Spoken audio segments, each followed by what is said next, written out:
Chapter 1. Master of Strings. The grand temple of the Ipsimus loomed high over the hollowed heart of Rome, a city as ancient as time itself. The temple was a place where the air itself felt heavy with secrets, as if even the walls conspired to hold the weight of ages past. Shadows pooled between the towering obsidian pillars, cast by the dim, flickering lights, barely reaching the vast chamber's edges. Here, under the cold and unyielding gaze of the Epsimus, men's souls were stripped bare, leaving nothing but fear and obedience. In the center of this dark sanctuary sat the Epsimus Torne Velix, his presence absorbing all light surrounding him, his gaze a void that none dared meet. Dressed in robes woven from shadows, his very being exuded a command so absolute that it required neither word nor gesture. To defy him was to defy the order and the universe it governed. The surrounding atmosphere was suffocating, a thick, unbearable malevolence that seeped into the air like poison. It weighed upon those who entered the hall, clinging to their skin, filling their lungs with a dread that seemed to emanate from the very stone. His presence was everywhere, filling the corners of the room like smoke, a darkness so profound that even the sun seemed to disappear in his wake. The Epsimus did not merely sit upon his throne.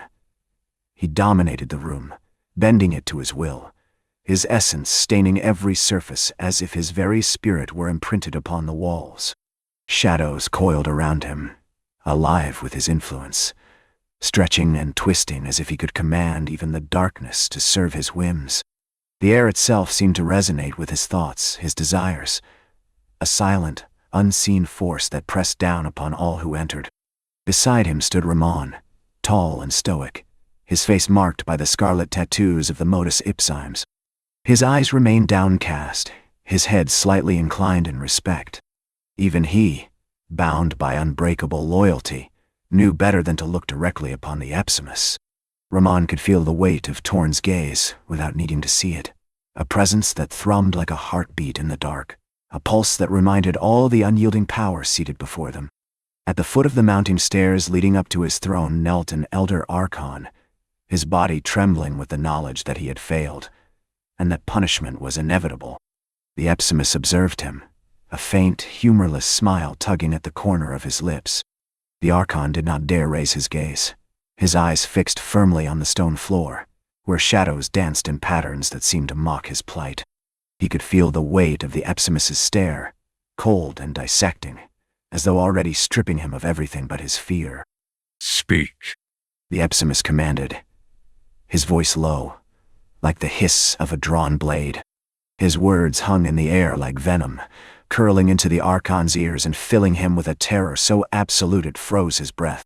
The Archon's voice wavered, his words barely escaping his mouth as he tried to grasp onto the hope of mercy. Epsimus, we have received intelligence.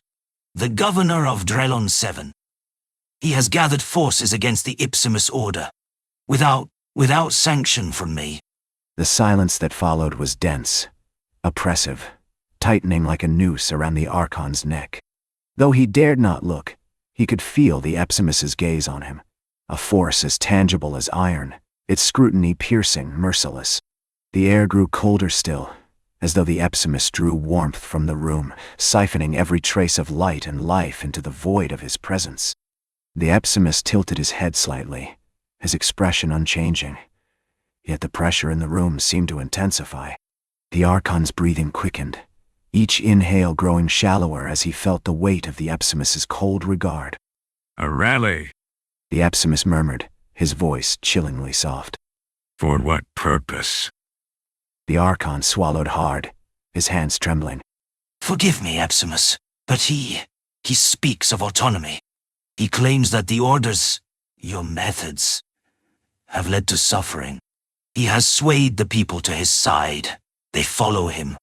The Epsimus's smile widened slightly, a ghost of mirth that held no warmth, no mercy.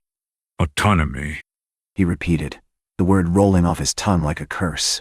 "These souls forget who binds them, who holds the balance."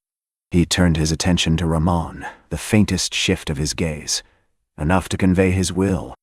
Grand Modus, send the Inquisition. The governor is to be reminded of his place. An example must be made. Ramon inclined his head, his tone a steady, muted echo in the chamber. It will be done, Epsimus. I shall send one of our most skilled agents, a reminder of strength. As he spoke, his eye slid briefly toward the shadowed edges of the hall, where Vikar stood silent and unmoving, half hidden from view. The nod was subtle, but enough. Without acknowledging Ramon's words, the Epsimus fixed his gaze upon the Archon, whose face had grown paler still, the dread etched into his every feature. The shadows around him seemed to deepen as though they too reveled in the impending punishment. The Epsimus's very presence suffused the room, filling the Archon with overwhelming certainty that he was in the presence of something far darker and far more ancient than any mortal man. And you, the Epsimus intoned, each word like a hammer blow. you, who failed to anticipate this treachery, will return to Draylan 7. You will kneel before them, stripped of your rank, stripped of your clothes and all dignity, as a symbol of the price of failure. They shall know in advance the retribution that will rain down on them because of you, and they shall do to you as they please. The Archon's face went white, his voice barely a breath as he stammered. Epsimus Torne, please. I have served the Order for decades. Decades in which you grew complacent. The Epsimus replied, his voice devoid of pity. Service to the Order is not a shield from consequence. Your life belongs not to you, but to the Order. Perhaps this opportunity will remind you and everyone who fails the Order of that. The Archon's body sagged, his head falling lower, but the Epsimus was not yet finished. He rose slowly from his seat, his figure towering and shadowed, every movement deliberate as he approached the trembling man. The Archon dared not look up, feeling the chill of the Epsimus's presence grow closer, like a suffocating shroud that seeped into his bones. Hold out your hand. The Epsimus commanded softly, each word a promise of pain. The Archon hesitated, his hand shaking as he raised it, palm facing upward. Without warning, the Epsimus extended a single finger, hovering it just above the Archon's skin. The temperature seemed to plummet, a chill creeping from the Epsimus's hand into the Archon's flesh. Within moments, his hand began to tremble violently as an unbearable cold sank deeper, freezing his blood and turning his fingers to ice beneath the Epsimus's touch. A strangled gasp escaped the Archon's lips, his body convulsing as the pain seared through his nerves, a biting cold that gnawed at the very core of his being. His hand began to blacken, the skin cracking and peeling under the relentless frost, yet he dared not pull away. This is the cost of failure, the Epsimus murmured, his tone soft, almost gentle, a father disciplining a child. Remember this, Archon. Your life is not yours to waste. Pray the suffering you will endure on Draylan 7 is swift. The Archon's voice cracked in agony, yet he forced himself to remain still, his body convulsing as he held his hand outstretched. Finally, after what felt like an eternity, the Epsimus withdrew his touch, and the Archon fell forward, cradling his hand to his chest, its skin burned and scarred by the frost, the limb on the edge of crumbling at the joint. The Epsimus stepped back, his expression unreadable as he watched the Archon struggle to contain his whimpers of pain. Return to Draylan 7, he commanded. Let them see your punishment. Let them understand that defiance carries a price. The Archon nodded weakly, his body still racked with tremors. He forced himself to his feet, bowing deeply despite the agony that racked his body, his head still averted as he staggered toward the exit, clutching his ruined hand to his chest.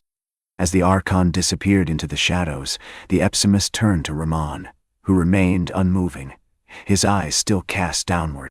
Grand Modus, the Epsimus said softly, his voice gentle yet commanding. Let this serve as a reminder to all. Failure to preserve the order will be met with severe consequences. Ramon nodded, his voice a steady murmur of obedience. It will be done, Epsimus. There will be no doubt of your authority. With a satisfied nod, the Epsimus returned to his seat, his gaze drifting into the darkness, a faint smile lingering on his lips as he settled once more into his throne.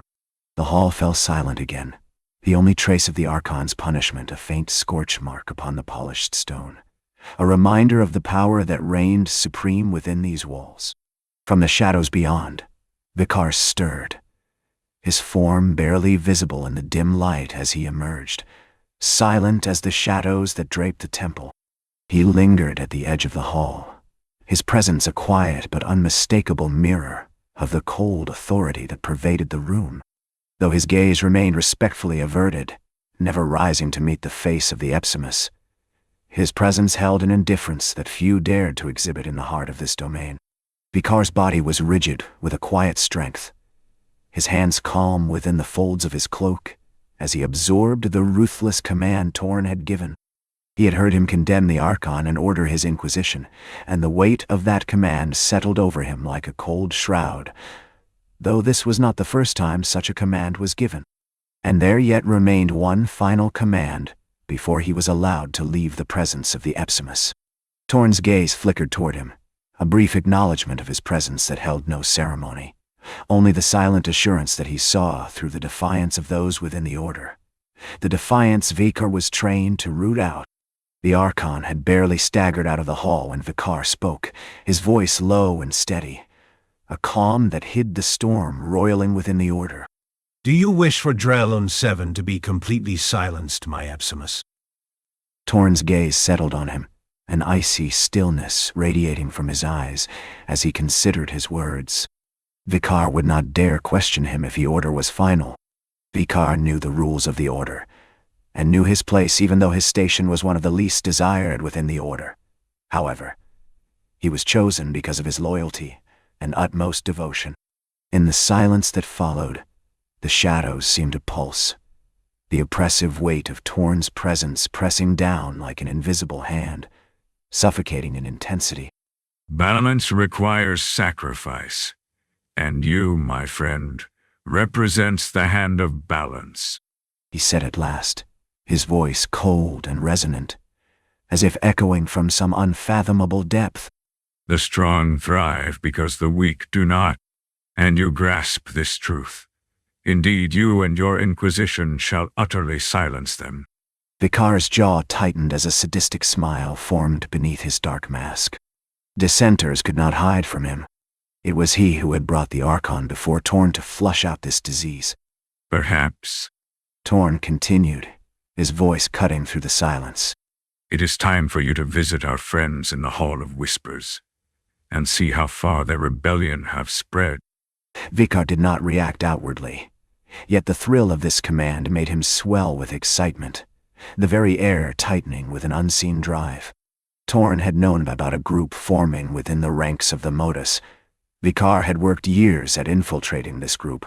The betrayal was traced to the very one bonded to Torne, Yoreal his wife. Torne finally raised his hand, a small, dismissive gesture that conveyed more than words could, an unspoken decree that Vikar's time to rout out their fleeting idealism was at hand. Idealism is a burden of the young, Torne said, his tone dismissive, cutting. I carry the reality. I will mold this galaxy as I see fit, with or without the approval of those too weak to see the truth. A faint tremor passed through Vikar's hands, tightening around his concealed weapon, an invisible anchor grounding him to his duty. Yoreal acted loyal before Torne, but both Torne and Vikar knew the plotting that stirred within her. Vikar had waited for a long time to finally corner her. Without another word, Vikar inclined his head, his face hidden in the shadows of his mask, concealing the flicker of doubt that passed over his features. He turned, his movements graceful but charged with suppressed energy, and melted back into the darkness from which he had emerged, his footsteps a faint echo against the polished stone floor. The Epsimus watched his departure, his eyes gleaming with the faintest glimmer of amusement, his thoughts impenetrable, his expression unchanging. To him, Vikar's loyalty was irreplaceable. Yoreal's defiance in the shadows was a familiar echo of resistance that he had seen, crushed, and forgotten countless times before. She was, after all, bound by the same rules as the Archon, as Ramon, as every soul who dared breathe within his order. They all bent to his will, whether they knew it or not. In the stillness that followed, Ramon remained silent and unmoving at the Epsimus's side, his gaze still cast downward. His loyalty was unwavering, a quiet confirmation of the power that held them all captive within these walls. As the darkness deepened around them, the Epsimus allowed himself a faint smile, cold and devoid of mirth, content in the knowledge that whatever rebellion brewed in the hearts of his followers, it was but a spark in the face of his all-encompassing shadow. The corridors of the Grand Temple felt colder tonight, a chill that seemed to seep from the walls and sink into Yoreal's bones. She sauntered, one hand resting over the gentle curve of her stomach. The weight within her was more than physical. It carried the promise of an heir Torne had claimed for his legacy, a child he saw as the extension of his unrelenting dominion. Her steps were measured, her gaze steady, but her mind churned with a quiet urgency. The surrounding shadows were cast by thin, pulsating strips embedded high along the walls, emanating a cold, metallic light that seemed to leach warmth from the air. These strips were the only illumination source in the temple's depths, humming softly as they threw a sharp, sterile glow that left the corners heavy with darkness. The walls themselves were sleek, metallic, and polished to a cold gleam, inscribed with the symbols of the Ipsimus Order, each sigil a reminder of the authority that suffocated the temple's every corner. Yet here, deeper within the Grand Temple, she was nearing a sanctuary that defied the grip of Torne's oppressive presence. She turned into a narrow corridor, the light above dimming slightly as she approached a simple doorway, its frame etched with delicate patterns that spiraled inward, drawing the eye to the quiet room beyond. Yoreal passed through, and a subtle warmth met her, a gentle reprieve that the rest of the temple lacked. This was the Hall of Whispers, a chamber untouched by the harsh, relentless glow outside. Its walls were softer, built from an unearthly alloy that absorbed sound and softened every echo, giving the room an atmosphere of quiet reverence. Here, the light came from faint, crystalline orbs embedded within the walls, their glow gentle, a rich shade of blue that bathed the room in a dim luminescence. These orbs pulsed faintly, as though in rhythm with the steady beat of a heart, casting soft shadows that whispered across the floor and walls. Unlike the cold sterility outside, this space held a warmth that seemed to absorb the worries of those who entered, offering a moment of peace in the oppressive temple. As Yoreal stepped further inside, her hand still resting protectively over her stomach, she found herself among her allies, gathered in quiet anticipation. Each face turned toward her with expressions softened by respect and reverence, their eyes momentarily lingering on her belly with a mixture of awe and caution. They understood the significance of her pregnancy, not only as the bearer of Torne's intended successor, but also as a possible new beginning, a future untouched by his shadow, a future they might shape if their rebellion succeeded. Lysander, a tall man with sharp perceptive eyes, stepped forward first, his gaze falling to her stomach with a rare glimmer of warmth. Yoreal, He murmured, his voice hushed as though he feared the Epsimus might hear even in there. you honor us with your presence tonight, as does Vikar. Vikar emerged from a darker corner of the room, never seen without his mask on. He lifted his hand as a quiet greeting and gesture of good faith. Torne is busy tonight. He has expressed his outward desire to finally meet his new heir. Vikar pointed at her swollen belly. She inclined her head slightly, her expression calm yet resolute. This child belongs to more than just Torne. She replied, her voice a steady echo in the hushed chamber. This child will know more than his dominion. He will see the order as it was meant to be. The others exchanged glances, their faces reflecting the flicker of hope that was so rarely seen within the temple walls. Elda, A woman with a face marked by age and experience touched Yoreal's shoulder gently. You know Torne will try to mold him, to bend him into a replica of himself, she said softly. Her eyes filled with concern. Yoreal's gaze grew steely, her hand tightening protectively over her stomach. Perhaps, she replied. But this child has more than his blood. He will have my guidance, our guidance, to show him another path. Vikar stepped closer, his presence a dark force filling the space. Torne had ordered the massacre of Drelon 7. Vikar's voice was cold. How many more worlds will fall to his unchecked tyranny? Yoreal asked the group. We need to act soon, she continued in a low, somber tone. The Hall of Whispers fell silent, each member absorbing the significance of her words. Among her allies, Yoreal felt the strength that had been missing in the temple's harsh corridors. The strength of unity, of a shared purpose that might one day loosen Torne's hold over the Order. The oldest of the group, Malus, a man whose loyalty to the Order had once been as unbreakable as iron, looked at her with a rare expression of pride. If we act as one, he said, his voice a quiet pledge. For this child, and for a future free of his shadow. Yoreal looked around at her allies, her heart filled with a determination as powerful as the life growing within her. They had little time and fewer certainties, but within these walls, they shared a purpose stronger than the fear the Epsimus had long relied upon. They tend to strike. Vikar's words echoed through the hall. Torne remained seated in the dim light, his fingers steepled under his chin, a shadowy figure in the vast chamber. He could sense the change in the air, the subtle shift that betrayed the brewing storm within his order. Yoreal's presence lingered like a fading candlelight, but beneath her soft-spoken resolve, he recognized the ember of rebellion igniting in her heart. He had seen it all before. Torne's mind raced back through the centuries of his rule. Centuries of plotting and of foiled ambition, betrayal, and the countless faces that had come and gone in pursuit of power. He was no stranger to treachery. It coursed through the veins of the Ipsimus like a poison, feeding on the ambitions of the weak and the dreams of the hopeful. With a slow, deliberate motion, he rose from his seat, the dark fabric of his robes swirling around him like smoke.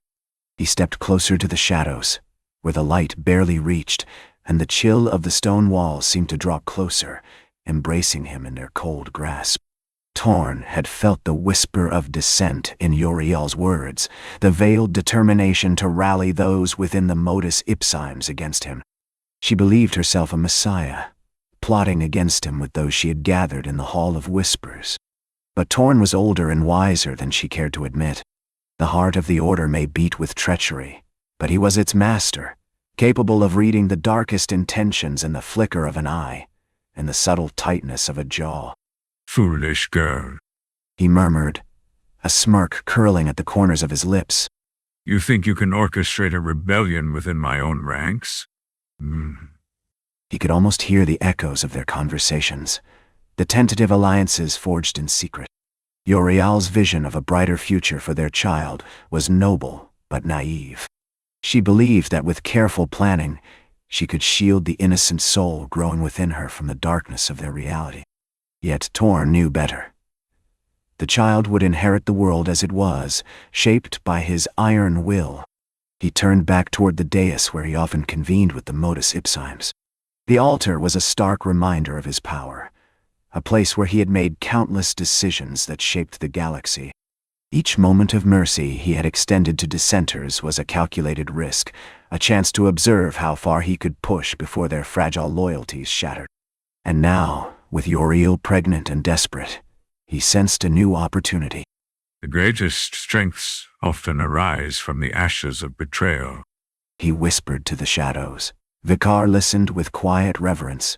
Torne was contemplating his next move. What better way to quell a storm than to turn it into a fire that fuels my dominion? He walked to a darkened window that overlooked the sprawling city of Rome, where ancient temples stood resolute against the ravages of time. Below, life teemed, blissfully ignorant of the power struggles unfolding above them. It was the perfect balance and order maintained through fear and the ruthless efficiency of the Inquisition. With a wave of his hand, he signaled Vikar to approach. Yes, Grand Master. Yoreal plots in darkness, believing herself to be cunning. Torne began, his eyes narrowing. Her naivete is troubling, yet it is also an opportunity. Shall I take care of her? Vikar asked, his tone devoid of emotion, ready to execute any order without question. Torne chuckled softly, a chilling sound. Not yet. Yoreal's betrayal will serve a purpose. We will allow her to think she has allies, and can sway the modus ipsimes. But when the time is right, we will show them all the futility of defiance. Vik's expression was inscrutable, but he nodded, understanding the weight of Torne's words. And the child? He inquired, knowing the significance of the air she carried. Torne turned to the window, his gaze fixed on the stars, twinkling like distant fires against the night sky. The child will be raised in the shadow of the Order's true legacy. Yoreal may wish to mold the heir into something noble, but they will know only the strength of my rule. So be it, if I must use her affection for the child against her. The galaxy will learn that no one defies the Ipsimus without consequence. As Vikar bowed and retreated into the darkness, Torne felt the familiar thrill of control surge within him. In the intricate game of power, every move mattered, and every piece on the board served a purpose. Let the rebellion simmer, he whispered, his heart dark with the promise of betrayal yet to unfold. When it boils over, I will wait to collect my due.